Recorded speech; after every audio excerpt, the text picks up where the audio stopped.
Buenas tardes a todos los miembros de la familia FELSOSEM. Reciban un cordial saludo desde el Comité Permanente de Atención Integral en Salud. El día de hoy nos encontramos con un miembro de la familia CEPAIS, Igor Ernesto Marcet Franco. Abogado, egresado de la Universidad Tecnológica Intercontinental, especialista en didáctica superior por la Universidad Tecnológica Intercontinental. Él es docente universitario, secretario general del Comité de Ética de la Carrera de Medicina de la Universidad del Norte y presidente de SOSEM Uninorte, ex coordinador de cursos de CEPEDEC FELSOSEM, actual secretario ejecutivo de CEPAIS FELSOSEM, quien estará compartiendo con nosotros sobre salud y derechos humanos. Adelante, Igor, estamos contigo. Muy buenas noches a todos, muchísimas gracias por estar presentes en esta videoconferencia. Una vez más, gracias también a la FELSOSEM, al Comité Permanente de Atención Integral en Salud, por la invitación. Para arrancar un poquito la videoconferencia, lo que vamos a hacer es una breve definición de qué son los derechos humanos y vamos a definir a los derechos humanos como aquellos derechos inherentes a todos los seres humanos, que son irrenunciables e innegociables. Estos derechos son independientes y no pueden ser discutidos ni negados a ninguna persona, independientemente a la raza, sexo, nacionalidad, origen étnico, idioma que hable, ideología política, profesión de fe. Sin importar cualquier condición, no puede haber discriminación entre cualquier ser humano.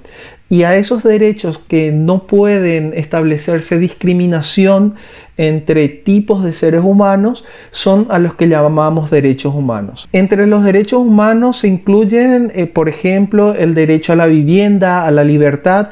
al no estar sometido a ningún tipo de esclavitud o tortura, a la libertad de opinión y de expresión, educación, al trabajo, entre muchos otros tipos de derechos, incluso el de la salud, que será nuestro enfoque principal de esta noche. Estos derechos corresponden, como ya dije antes, a todas las personas sin importar ningún tipo de discriminación que se pueda realizar, es decir, no se pueden discriminar a las personas y estos derechos los tiene todo ser humano por el simple hecho de ser persona. Cuando hablamos un poco de la historia de lo que han sido los grandes hitos de los derechos humanos, si bien es cierto que hay un aumento en lo que ha sido la lucha por los mismos posterior a la Segunda Guerra Mundial, hay que reconocer que ya en el año 539 a.C.,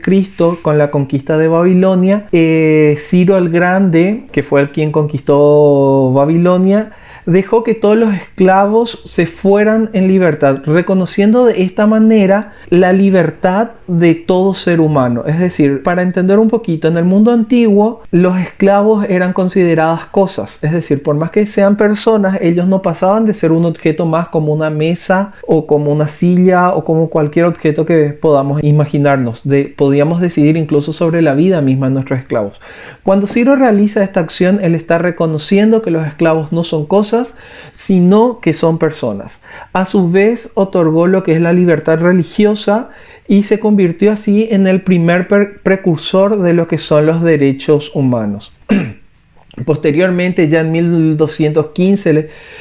casi 1000 años más tarde, el rey de Inglaterra firma la Carta Magna,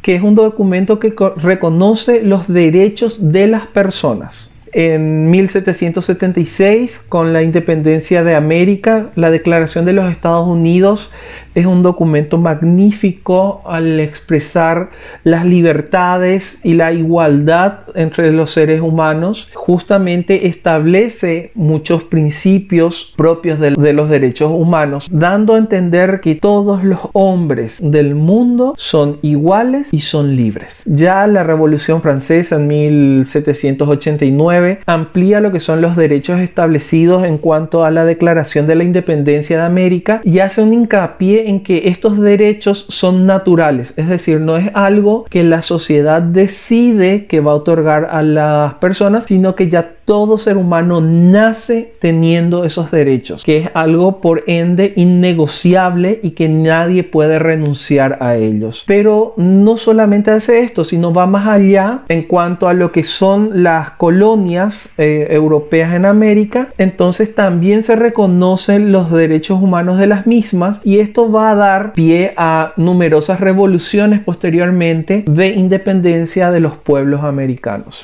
Hablar de Mahatma Gandhi también, que ha sido uno de los más grandes luchadores por lo que han sido los derechos humanos a través de las protestas pacíficas, cómo ha logrado grandes cosas en cuanto a derechos humanos a nivel internacional. Ya post Segunda Guerra Mundial, en 1945, la Carta Fundamental de las Naciones Unidas, de hecho esto fue el 26 de junio, por primera vez aparece en un documento oficial el término derechos humanos, cosa que si bien habíamos hablado de igualdad, habíamos hablado de libertad antes, reconocimiento de independencias, no se había hablado de derechos humanos como tal, es decir, no habíamos casado la idea de que estos derechos tienen que ver directamente con la persona en sí. Y en 1948, el 10 de diciembre, se firma la Declaración Universal de los Derechos Humanos en la Asamblea de la ONU en París, que esto fue la piedra angular de todos los derechos humanos que conocemos hoy en día, porque fue la primera vez en toda la historia que se establecen derechos humanos fundamentales que protegen a todos los habitantes del mundo. Los derechos humanos no acaban allí, son un camino larguísimo por recorrer. De hecho, hoy en día seguimos teniendo luchas por derechos humanos, y si bien muchas veces establecemos que la igualdad y la libertad debe ser reconocida, esto no es que ocurra así siempre. Hablando un poquito ya de la protección internacional de lo que son los derechos humanos, hay que reconocer que lo que es materia de derechos humanos son derechos que caen dentro de lo que es el derecho internacional. Y esto establece obligaciones a los gobiernos a actuar de una manera determinada, a promover incluso y a emprender ciertas acciones para proteger los derechos humanos y las libertades fundamentales de todos los individuos. Uno de los grandes logros justamente de las Naciones Unidas es la creación de una normativa integral sobre derechos humanos, un código que protege a nivel universal e internacional a todas las naciones y que pueden adherirse a este código justamente. Y allí están justamente escritos lo que son todas aquellas aspiraciones en cuanto a derecho que podrían tener los seres humanos. Las Naciones Unidas han definido un amplio abanico de los derechos aceptados internacionalmente, entre los que se encuentran derechos de carácter civil, cultural, económico, político y social, y también han establecido un mecanismo para promover y proteger estos derechos y para ayudar a los estados a ejercer sus responsabilidades. Los cimientos de este cuerpo normativo se encuentran en la Carta de las Naciones Unidas y en la Declaración Universal de los Derechos Humanos, aprobada por la Asamblea General de 1945 y 1948 respectivamente. Desde entonces las Naciones Unidas ha ido ampliando lo que son los derechos humanos para incluir normas específicas relacionadas a las mujeres, relacionadas a los niños, a las personas discapacitadas, a las minorías y otros grupos vulnerables que también poseen derechos los cuales deben de ser protegidos. En cuanto al tema que hoy nos atañe realmente, que es ya la parte de salud como derecho humano, después de haber hecho un panorama general, nosotros podemos decir que lo que es el derecho a la salud se encuentra dentro de los que son los derechos económicos, sociales y culturales, dentro de esa clasificación. El Pacto Internacional de Derechos Económicos, Sociales y Culturales entró en vigencia en 1976 y a finales de octubre del 2016 ya contaba con más de 164 estados parte de este pacto. Entre estos derechos que son establecidos en este pacto se encuentra el derecho a trabajar en condiciones justas y favorables, el derecho a la protección social y al nivel de vida adecuado y al disfrute del más alto nivel de salud física y mental posible. El derecho también a la educación y a gozar de beneficios derivados de la libertad cultural y del progreso científico en sí. A la mitad más o menos del siglo pasado, más o menos en 1950, surgieron a nivel internacional diversas declaraciones de lo que defendían los derechos fundamentales del ser humano. Justamente como habíamos hablado, esto dentro del campo del derecho positivo inherente a la propia naturaleza del ser humano. El derecho a la salud fue indiscutiblemente uno de los derechos fundamentales y básicos dentro de estas declaraciones. Es difícil o imposible básicamente acceder a cualquier otro tipo de derechos más complejos como derechos sociales o derechos políticos sin pensar primero en el derecho a la vida, el derecho a la salud y el derecho a la libertad. Es por esto que en la Declaración de lo que son los derechos humanos, la Declaración Universal, el derecho a la salud aparece entre uno de los primeros derechos fundamentales dentro de lo que es el artículo 25 justamente, y además constituye uno de los derechos que conforma parte de una enorme cantidad de cartas magnas, es decir, de constituciones nacionales a nivel mundial. En la Declaración Universal de los Derechos Humanos, por ejemplo, como ya había mencionado en el artículo 25, establece: toda persona tiene derecho a un nivel de vida adecuado que le asegure a sí mismo y a su familia la salud y el bienestar, y en especial la alimentación, el vestido, la vivienda, la asistencia médica y los servicios sociales necesarios. Por su parte, el Pacto Internacional de Derechos Económicos, Sociales y Culturales del 66, en el artículo 12, nos establece que todos los estados partes de este pacto van a reconocer el derecho de todas las personas al disfrute del más alto grado de salud física y mental que pueda tener una persona. Y esto es sumamente importante porque al tener la definición de salud como el completo bienestar físico, mental, social de la persona y con una funcionalidad plena, nos indica que en materia de salud no es simplemente trabajar sobre un conjunto de patologías, sino también buscar que esta persona pueda vivir en condiciones dignas y hacer ejercicio de su dignidad. En forma más concreta, lo que fue el Pacto de Derechos Humanos, Económicos, Sociales y Culturales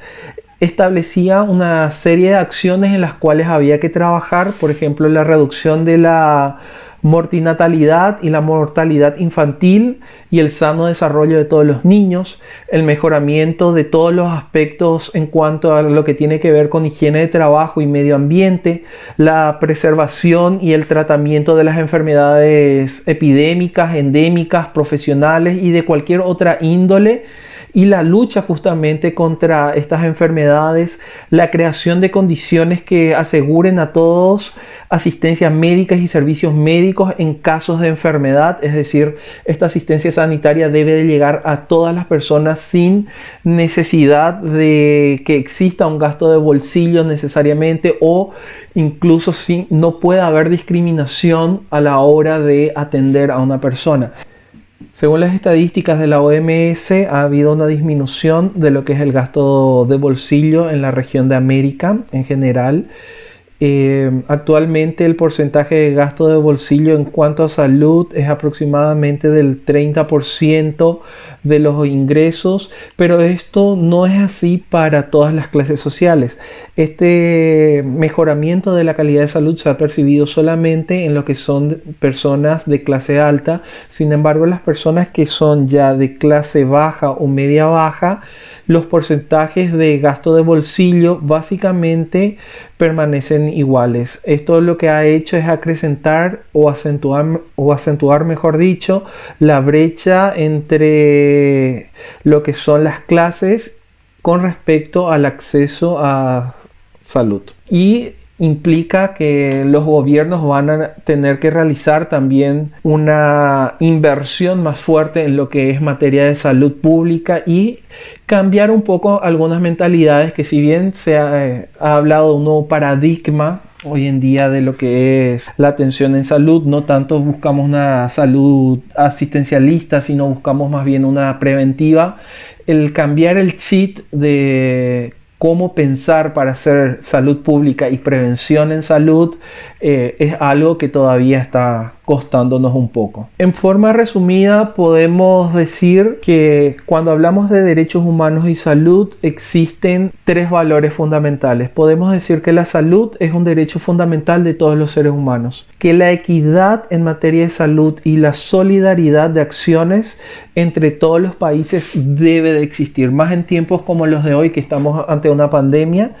Entonces, la colaboración internacional para el mejoramiento de la calidad de vida de las poblaciones y para el mejoramiento mismo del nivel de salud, así sea de una persona como de toda una población, debe de ser realizado. Y la participación y la responsabilidad de las personas y de los grupos sociales e instituciones dentro de lo que es el continuo desarrollo de la salud. Es decir, la salud no es una cosa que solamente atañe al gobierno, que solamente tenga que ocuparse los ministerios de salud o los médicos, sino yo, individuo, o yo, parte de un grupo social, debo de trabajar por lo que es un continuo mejoramiento de la situación de salud, y esto se puede lograr realizando intervenciones directas justamente sobre aquellos determinantes de la salud que son los que nos permiten mejorar los indicadores de salud a nivel nacional y causar un impacto real en cuanto al nivel de vida y a la forma en que pueden vivir las comunidades y las personas ejerciendo la dignidad que les pertenece. Y bueno, en base a estos valores, entonces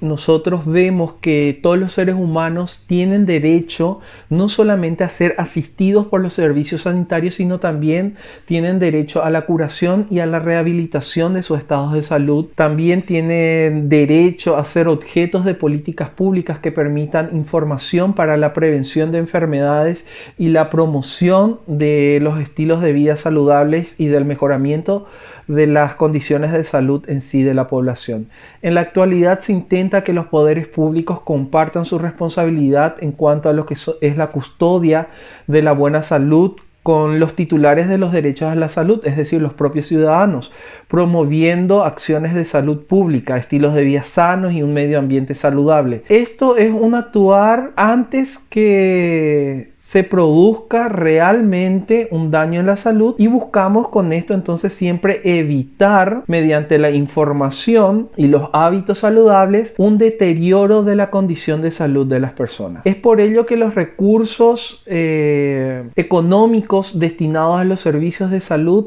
han de ser siempre tenidos en cuenta de forma específica, transparente, y no solo deben de cubrir las necesidades sanitarias de los ciudadanos, sino que también deben de procurar un desarrollo sostenible del sistema sanitario con un adecuado fomento de la investigación médica y de lo que es la formación continua de todo el personal sanitario para mantener constantemente una calidad asistencial. Los ciudadanos, por su parte, deben de aprovechar los programas de salud destinados a proporcionarles justamente información adecuada, tanto para la prevención de enfermedades como para lo que es comprender mejor su tratamiento y cuál es su responsabilidad dentro de lo que pueda ser el cumplimiento de una terapéutica. Entonces, ir comprendiendo hasta dónde la persona quiere saber, porque hay que respetar, o sea, no quiero tener más información al respecto, no me pueden forzar a tener más información. Entonces, hay que respetar los límites de cuánto la persona quiere ser informada, además de proporcionar la información necesaria y con veracidad científica,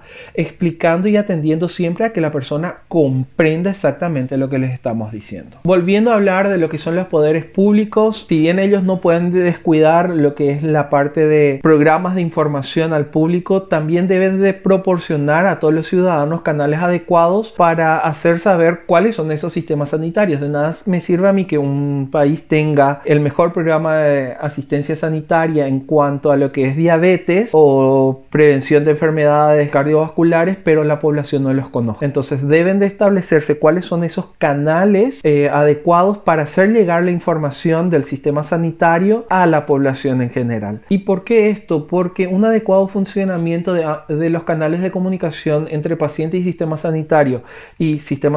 pacientes logra ahorros muy importantes, tanto en trámites judiciales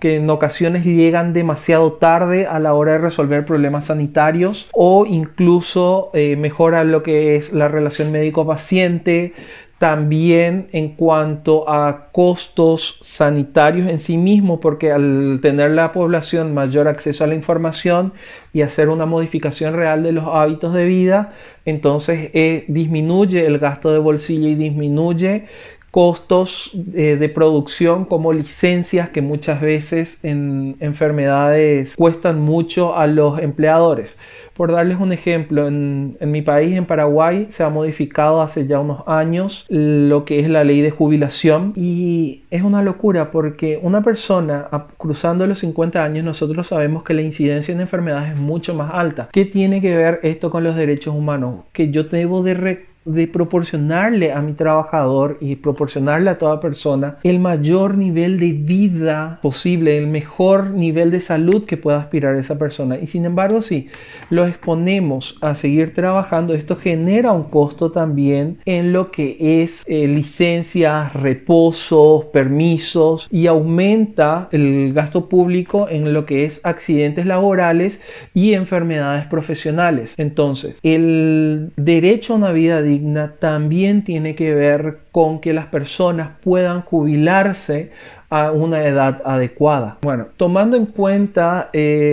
todos estos aspectos que hemos hablado, podemos básicamente derivar que el derecho de la salud procura siempre un adecuado rendimiento de los recursos que tenemos y busca que el sistema de salud pueda a mediano plazo reducir sus presupuestos asistenciales con una adecuada política de información y prevención de lo que son los derechos de los pacientes, y propiciando así el cuidado de un sistema de bienestar que acerque al objetivo marcado por las normativas internacionales en cuanto a derechos humanos, que es buscar el mejor nivel de vida de la persona y el mejor estado de salud que puedan tener ellas. Bueno, el derecho a la salud como derecho humano no es un derecho que está aislado, sino está íntimamente ligado a lo que son las libertades, que se incluyen también dentro de los derechos humanos, y en este punto se entiende que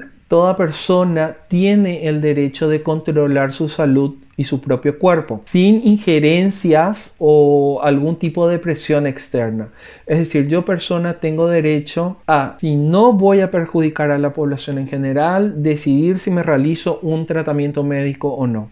Eso también es parte de los derechos humanos. Los derechos incluyen justamente el derecho al acceso al sistema de protección de la salud que se le tiene que ofrecer a todas las personas. ¿Y por qué esto? Porque las políticas y programas de salud no pueden promover o violar los derechos humanos. En particular, el derecho a la libertad y el derecho a la salud en sí misma, en función de ninguna manera en que puedan formularse o aplicarse. La adopción de medidas orientadas a respetar y proteger los derechos humanos siempre debe de afianzar la responsabilidad del sector sanitario respecto a lo que es la salud de cada persona. Lo que es el derecho a la salud en poblaciones desfavorables, podemos decir un poco lo siguiente: los grupos sociales vulnerables imaginados suelen tener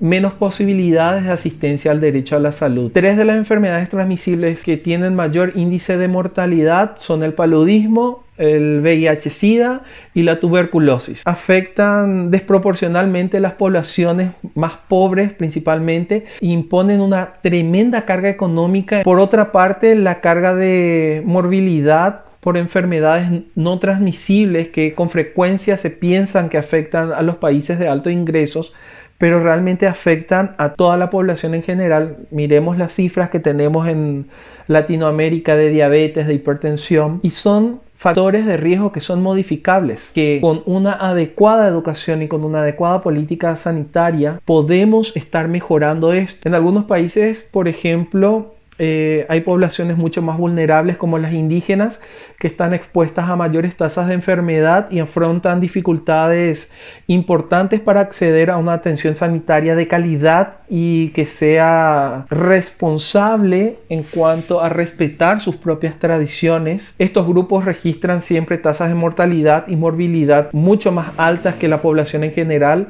en consecuencia de enfermedades no transmisibles tales como el cáncer, cardiopatías, enfermedades respiratorias crónicas incluso. Las personas particularmente vulnerables por infecciones de VIH, por ejemplo, como mujeres jóvenes o consumidores de drogas, que suelen pertenecer a grupos desfavorecidos y discriminados socialmente y económicamente también. Estos grupos vulnerables pueden ser víctimas de leyes y políticas que agraven la situación de marginación y dificulten aún más el acceso a los servicios sanitarios de prevención y atención. Es por eso que cuando se redactan políticas sanitarias es muy importante observar que las mismas no estén beneficiando solamente a un determinado sector de la población y pudiendo de esa forma perjudicar a otro. En cuanto a lo que son la violación de los derechos humanos en el ámbito de salud, es sumamente notorio que la inobservancia de los derechos humanos pueden conllevar siempre a graves consecuencias sanitarias. La discriminación manifiesta o implícita en la prestación de servicios viola justamente los derechos humanos fundamentales. Muchas personas con trastornos de salud mental incluso permanecen en centros para enfermos mentales contra su voluntad o a pesar de que tienen la capacidad de poder tomar decisiones sobre su propio futuro. Por otra parte, en cuanto a la falta de camas en los hospitales, se suele dar una alta prematura a las personas de grupos de riesgo justamente, lo que puede dar lugar a altas tasas de readmisión y en ocasiones incluso a defunciones y constituye también una violación de los derechos humanos de recibir un tratamiento adecuado. Asimismo, por ejemplo, el de negar a las mujeres el acceso a servicios y atención de salud sexual y reproductiva en algunos países por cuestiones sociales, esto también constituye, o culturales mejor dicho, esto también constituye una violación a los derechos humanos que está profundamente arraigada en los valores en cuanto a lo que tenga que ver con la sexualidad de las mujeres. Además de la denegación en lo que es la atención médica, en algunas sociedades se suele someter a las mujeres a intervenciones tales como la esterilización, abortos o exámenes de virginidad, incluso sin hablar de lo que es la mutilación genital que se sufre todavía por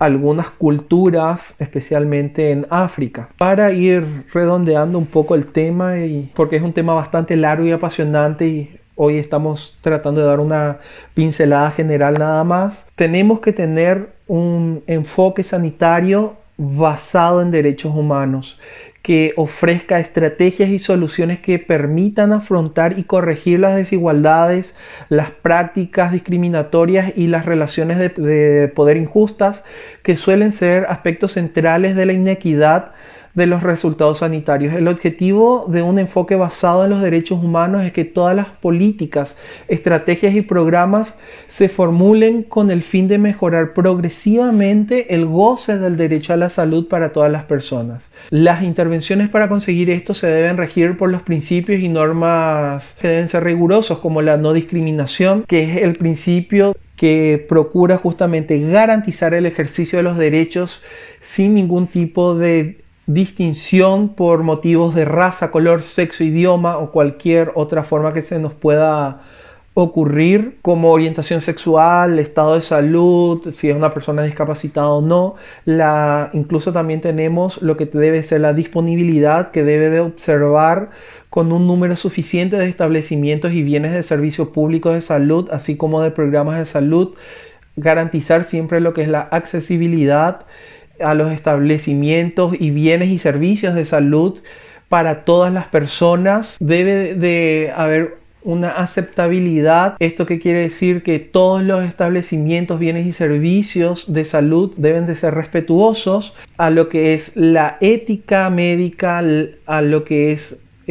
culturalmente apropiado y a las sensibilidades que pudiesen tener las poblaciones o incluso los pacientes que se acercan. Deben de brindarse siempre servicios con calidad desde el punto de vista científico y médico. Algo fundamental de hablar de política sanitaria siempre es lo que es el rendimiento de cuentas. Los estados y cualquier órgano debe de garantizar el derecho en forma responsable de que todas las personas puedan acceder a la información de los que son los gastos públicos. Y sobre todo, más que nada, los servicios sanitarios deben de ser universales. No puedo yo negociar nunca el estado de salud de una persona. Nunca nadie puede renunciar o puedo hacerme de la vista gorda cuando hablo de la salud de una persona. En cualquier momento, en cualquier lugar del mundo, sea quien sea la persona, debe de poder acceder a la atención de servicios sanitarios. Y no hablamos de servicios sanitarios básicos nada más, sino al nivel de servicio sanitario que yo necesite, no importa la complejidad que sea, para la atención de mi salud. Es así que las políticas y programas deben de ser concebidos para satisfacer las necesidades de la población como resultado de los mecanismos de rendición de cuentas establecidos, con un enfoque basado en los derechos humanos, con idénticas relaciones a fin de emancipar a las personas para que puedan reivindicar sus derechos y alentar a las instancias normativas y a los prestadores de servicios a que cumplan sus obligaciones dentro de lo que es el crecimiento del sistema sanitario. Bueno, espero que esta charla haya sido de utilidad para todos ustedes. Realmente derechos humanos es una materia sumamente apasionante y amplia, y hablar de derechos humanos y salud podríamos hablar horas. Entonces, un poco la idea de hoy fue darnos un pantallazo general para ver